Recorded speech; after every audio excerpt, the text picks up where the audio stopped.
ekigenda obeera mu Boston munnange kigenda kubeera ate kikabuka era nga wali omukyala Barbie Kyagulanyi alabiddwako wali nno ng'atuuka kw'ossa ate ne muwala we Shalom Namagembe.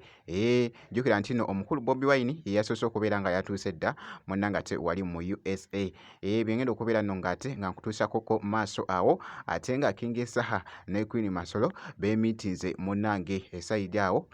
Byengenda okubeera nno ng'ate nga nkutuusaako maaso awo. Bambita Jaminati sinzira ku Jaminati Yogi kansikwe nkutegeezako munnange wali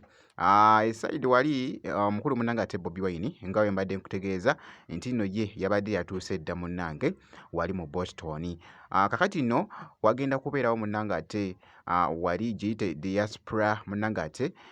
NUP diaspora egenda kubeera munnange ate wali mu Boston kigenda kutokota butokosi. Kakati nno ekibadde wali mu katambi muganda wange nga Barbie Kyagulanyi kw'ossa ate ne Shalom Namagembe nga batuuka wali nga boogezawo okulaba akatambi ako. Tuza okwaniriza First Lady waffe omulungi ndooza mumulaba atuusewo bulungi nnyo naye nga tubagamba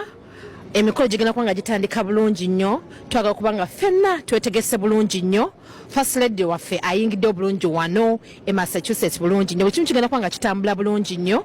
naye nga temusubwa mwenna abali gye muli mwenna nga tunaba kubuukinga tube nga tugenda mu maaso nnyo buli kimu kitambule bulungi nnyo. Obulungi bya byonna ndowooza buli muntu mumulaba nga kigenda kuba nga kitambula so tugenda kuba nga tunyumirwa naye nga tugendera mu maaso tumwaniriza ndooza mulaba abakungu bonna webali wano bulungi okuba nga bamwaniriza tukyagendera mu maaso naye nga tubali okyali ku moment with Ann USA tugendera mu maaso okuba nga twaniriza First Lady waffe no ffenna abasinga twamwesunze mmanyi namwe yonna yonna gye muli mwamwesunze dda ffe baana bateesunga First Lady ne bagamba First Lady yekanze gwe mmanyi ate gwe ndabyeko ate gwe neyagadde naye emyaka gyonna tusanse okulaba kale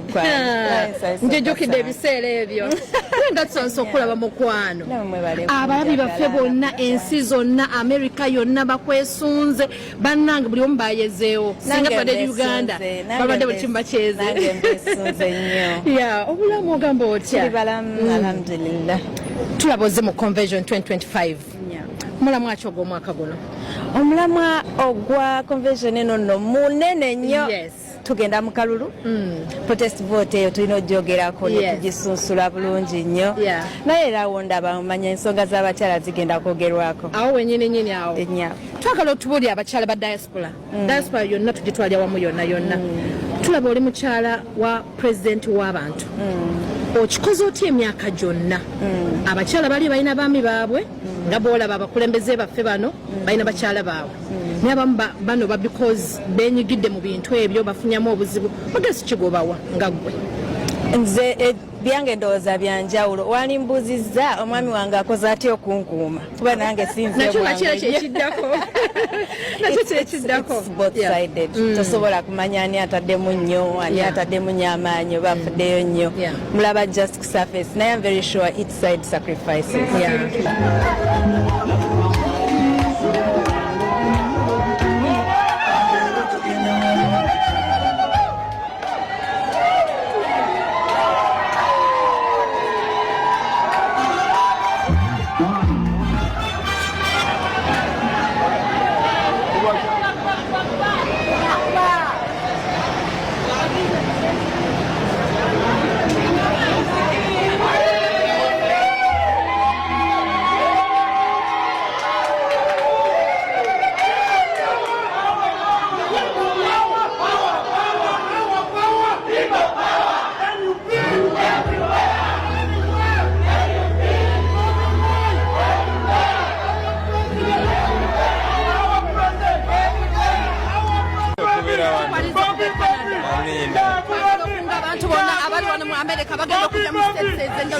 bakunga bakiraba buli kigenda maaso era manye nabo bagenda twegattako bannayuganda bonna nsanyusa okubalaba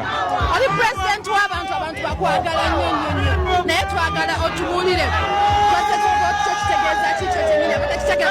ebisinga byonna tujja kufuna obudde tubinyumyemu ku convention azomunawo ndi musanyufu nnyo okubeera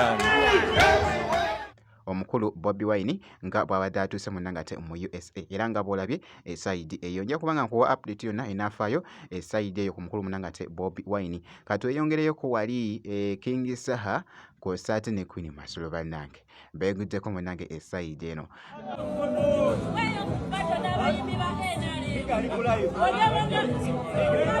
Finally, Queen Masolo amitinze Kabaka naye kyatukola bannaaye. Queen Masolo amitinze Kabaka naye ali eno kyatukola.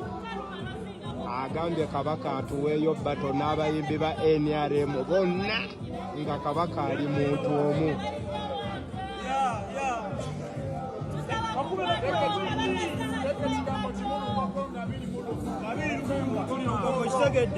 Naye ekibadde munnange ate mu katambi wali kibadde kikambwe. Mwana muwala bannange taggwayo.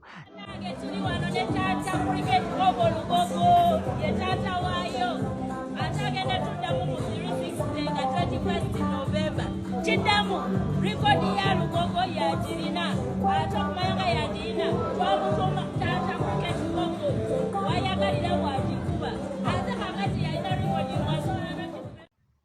Byebyo nno munnange ate essayidi awo mwana mulungi munnange ate King Saha kw'ossa ate ne Queen Masolo era nga boolabye munnange ate mu katambi essayidi eyo. Kakati nno bwenti bwenkoze kakasa ati no video ogimpira like kw'ossa ate n'okusubscribinga kasita obeera nga tonabanzikiriza nkomeko ku maaso awo ate n'ebirala katono nnyo bwenti.